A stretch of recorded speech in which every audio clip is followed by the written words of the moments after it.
Bem, em primeiro lugar, porque nos seus 5 artigos, todos eles, sem exceção, ou são inconstitucionais, ou ferem ou repetem o que lei federal já estabelece. Então, o primeiro ponto é o seguinte: quem aplica sanção a adolescente infrator é o juiz com base no Estatuto da Criança e do Adolescente desde 1990.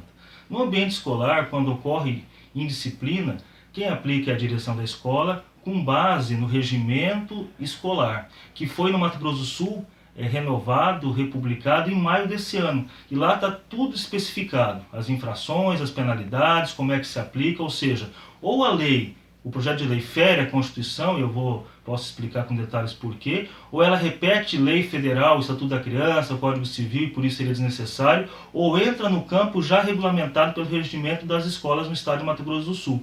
E um outro ponto que é fundamental é que ela tem um público determinado, ou seja, ela não é uma lei isonômica, ela deixa à margem, a salvo, os alunos, por exemplo, da rede particular de ensino. Por que só aluno da rede pública poderia ser atingido por essa lei? Outro ponto importante, a lei não estabelece nem faz menção a quais infrações ela se refere. Ela é absolutamente genérica, abstrata, e não indica também quais seriam as penalidades possíveis de aplicação. Também é genérica, também é abstrata. Aí vale a indagação.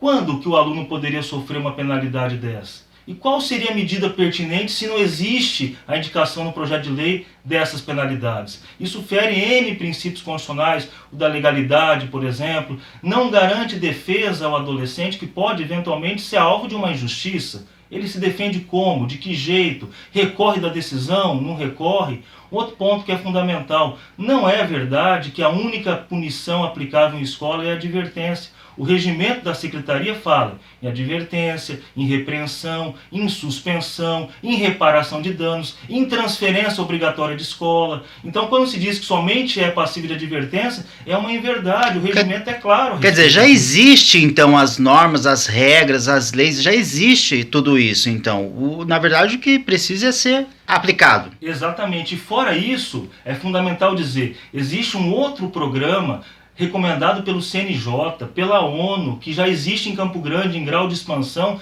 que é a Justiça Restaurativa, um convênio que o próprio Ministério Público faz parte, com o Tribunal de Justiça, o Governo do Estado, que faz o quê? Com que os conflitos no ambiente escolar sejam resolvidos na própria escola, mas não no caráter de punição sem defesa. É mediação de conflito, é acordo de vontades, é cultura da paz, é pedido de perdão, é reconciliação. Esse projeto é eficiente, já existe e não foi considerado no projeto de lei.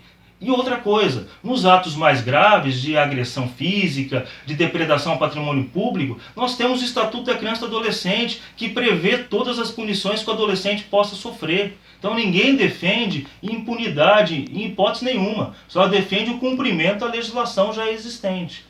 Agora teve o episódio de Dourados, que também vocês, juristas, esse grupo de juristas, estão avaliando uma posição. Primeiro, qual foi a visão de vocês e quais as medidas que vocês vão tomar? Ótima pergunta. Primeiro, é importante que haja palestra por parte da promotoria, da Justiça da Infância, de outros profissionais. Ninguém é contra isso. Os pais devem ser, quando negligentes, responsabilizados. Também ninguém é contra isso. Só que, para ouvir palestra, você não tem o direito de fazer uma convocação. É um convite. E menos ainda uma convocação sob pena de multa. Quem aplica a multa é juiz, não é promotor de justiça, não é advogado, não é defensor. A lei estabelece no Estatuto da Criança e do Adolescente desde 90. E não existe crime de abandono intelectual quando você falta uma palestra. Então a convocação não poderia existir um convite. E menos ainda o constrangimento de que em caso de falta a pessoa poderia pagar multa de até 20 salários mínimos e poderia sofrer acusação por crime de abandono intelectual. Nem uma coisa nem outra nessa hipótese é contemplada pela legislação. Então é uma convocação ilegal. E o outro ponto, com todo respeito, é que o Brasil, o nosso Estado é um Estado laico. Você pode falar de valores, você pode falar de ética, de princípios, mas você não pode, seja a religião que você professa, usar daquele espaço, ainda que a maioria aprove, que quase todo mundo aprove, para falar de credo ou fazer uma pregação que o identifique como determinada religião. Quando um procurador de justiça fala, um juiz fala, nós falamos como agentes do Estado. O Estado brasileiro é laico, ele não tem religião. Eu imagino se por um acaso eu sou católico, mas só por exemplo, se eu fosse adepto de uma religião minoritária, por exemplo, fosse adepto do candomblé e fosse dar uma palestra, eu poderia nesse evento fazer práticas próprias desta religião, eu não afrontaria a maioria de cristãos que estariam no evento? Afrontaria. Como também eu tenho que pensar na minoria que pode ser afrontada quando uma religião majoritária se expressa através de um agente público. Por isso que o Estado é laico. E não adianta ter aprovação da Assembleia majoritariamente. Mesmo que todos aprovassem, a laicidade do Estado estaria ferida. Fazer uma oração comunitária, geral, genérica, ainda vai lá. Mas fazer uma pregação religiosa, isso é violação ao Estado laico. Há alguma maneira de chegar num consenso em relação a essa lei? Salvo se a lei for reescrita. Do jeito que a lei está proposta, repito, ou ela repete o que já existe legislado, seria então desnecessária, ou ela fere a Constituição. Pensar em melhorar o ambiente escolar, em valorizar mais os professores, em ajudar com a disciplina, ninguém é contra, todos somos a favor. Mas a lei ela não pode ser, entre aspas, uma lei ilegal.